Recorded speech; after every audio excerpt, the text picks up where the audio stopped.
Here is another roof design video for a home edition, and of course this is the home edition that we would be attaching to the existing house. Now I put it in two different directions in hopes that that might help you out a little better than just providing you with one example here. And for those of you who do not live in the snow, you can probably install a roof drainage cricket in this area, instead of doing additional framing that might be required if you live in the snow.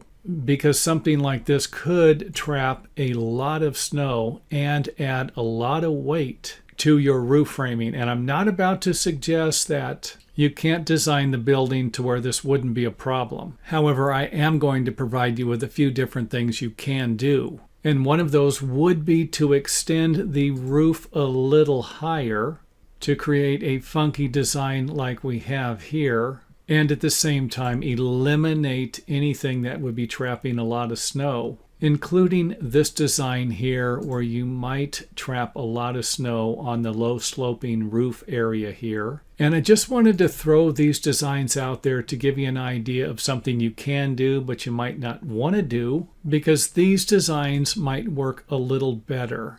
Now, I might have already made videos on this type of design, but the individual asking for help wanted to install a vaulted ceiling in the home edition, however, might not have wanted to deal with any low sloping areas that are going to be collecting a lot of snow. So you could still build a vaulted ceiling and then install new roof framing on top of this section, and then have it blend in to the rest of the roofing.